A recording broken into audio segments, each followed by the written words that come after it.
Good evening. My name is Kacper Paradowski and you are watching Poland Daily News. The new Minister of Health, Adam Niedzielski, presented the assumptions of a new strategy to fight the coronavirus epidemic in autumn. The program is based on the guidelines established by the previous head of the ministry, Łukasz Szumowski. Its motto, disinfection, social distance and masks, remains valid. The head of the health department described the arguments of the opponents of wearing face masks as irrational.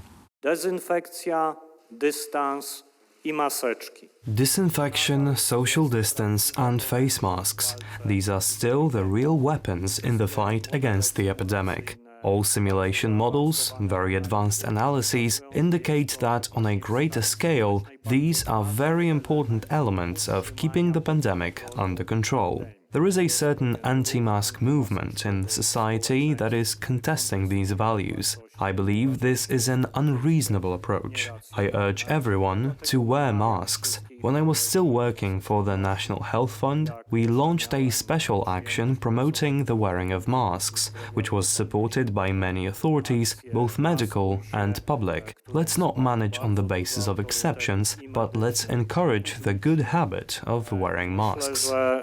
Nie zarządzajmy tutaj przez wyjątki. The new school year in Poland was initiated a couple days ago. In the meantime, the head of the Ministry of Education, Dariusz Piątkowski, explained today why the decision to return to schools and having stationary education was the right one. In such cases, when we have suspicion of coronavirus infection, the local health department inspector makes a decision whether there is reasonable cause to change the learning mode for the school to either mixed or completely remote learning. As we have mentioned before, we have few cases that the health department inspectors took such actions. We did not have any signals that miscommunications could have taken place between the school principals and the health department inspectors. We have established hotline communication links and they are working properly. We are prepared logistically as well as from the legal standpoint of the issue. We know what needs to be done in case of an actual coronavirus incident being discovered. It is clear now that there was no need to shut down schools in the whole country and instead to give the power to decide on a singular basis. We can see that this was the right decision and it shows results.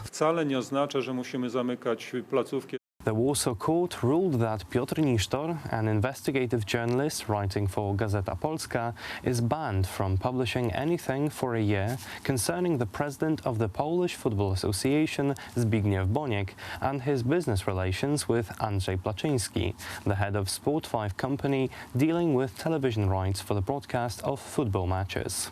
The case of the ruling of the regional court in Warsaw still makes headlines, as many journalists describe it as limiting the freedom of speech. Zbigniew Boniek, the president of the Polish Football Association, commented on the matter on social media. I inform that in connection with the various publications of Mr. Piotr Nisztor, Gazeta Polska Daily and Gazeta Polska, I filed lawsuits protecting my good name and to secure my claims for the time of the court proceedings. In the cases against Mr. Nisztor and Gazeta Polska, the court several days ago gave me security. In the case against Gazeta Polska, the decision has not yet been made. The form of protection is the ban on the editors and author of the publication from spreading precisely described information about me, i.e. the negligence on my part in managing the association and my alleged connections to the persecutors of Pope John Paul II or Communist Security Office. The accusations mentioned in the ruling are untrue, manipulated, and are not based on any reliable sources. The decisions of the court were fully legal and are only a form of protecting my good name for the time of long court proceedings. According to the editor-in-chief of Gazeta Polska Weekly, Tomasz Sakiewicz, the ruling of the regional court is a clear form of preventive censorship. The Helsinki Foundation for Human Rights had already warned against the extensively broad use of this form of prevention before. We see a tendency towards a broader use of this form of prevention. We, as a foundation, filed a motion to the European Court of Human Rights in this matter, and we are waiting for a ruling which could serve as guidelines to other courts, because this protection influences many of journalists of various media. Piotr Nisztor received a one-year ban from publishing anything about Zbigniew Boniek.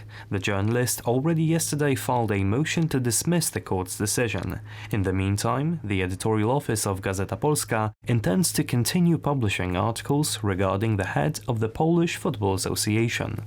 Russian oppositionist Alexei Navalny was poisoned with a Novichok agent, a chemical at the disposal of the Russian special forces, which paralyzes the central nervous system. The attempt at his life was met with an unprecedented stern reaction from German authorities. Chancellor Angela Merkel demands an investigation and clarification from Russia. The Kremlin rejects all accusations. German Chancellor Angela Merkel stated directly that Alexei Navalny, the leader of the Russian opposition and a fervent critic of Vladimir Putin, who was hospitalized in Omsk on August 20th, was poisoned with a chemical agent of the Novichok group. Alexei Navalny was the victim of an attack with a chemical nerve agent of the Novichok group. This poison could be identified unequivocally in tests. So it is clear that Alexei Navalny is the victim of a crime. He was supposed to be silenced, and I, together with the entire German government, condemn this in the strongest possible terms. Merkel added that partners from the European community and NATO members, who are expected to take a common position and bring to justice the perpetrators of the attack on Navalny, were informed about the case. We are informing our EU and NATO partners about the results of the findings. We will deliberate together and, depending on the Russian reaction, we will decide on an adequate common reaction. Very difficult questions came up which only the Russian government can and must answer. The head of NATO and the president of the European Commission referred to the case. Germany announced Alexei Navalny was a victim of a Novichok attack. I utterly condemn the use of a military-grade nerve agent, which makes it even more urgent that Russia conducts full and transparent investigation. We will consult with Germany and all NATO allies on the implications. I was informed by Chancellor Merkel that Russian opposition leader Navalny was attacked with a nerve agent in his own country. This is a despicable and cowardly act. Once again, perpetrators need to be brought to justice. Norbert Röttgen, head of the Foreign Affairs Committee of the Bundestag, suggested in a statement to the public television channel ARD that the poisoning of Navalny could result in the breakdown of the strategic partnership between Germany and Russia and Germany's withdrawal from the Nord Stream 2 project. Russian double agent Sergei Skripal and his daughter Julia were poisoned with the same substance over 2 years ago in Great Britain. At that time, Russia also repeatedly denied taking part in the poisoning of its citizens in the United Kingdom, although a British investigation proved that there were 2 GRU military intelligence agents behind the attack on the Skripal family. That is all for tonight. Thank you for watching. Stay with us for Poland Daily Business. Good night.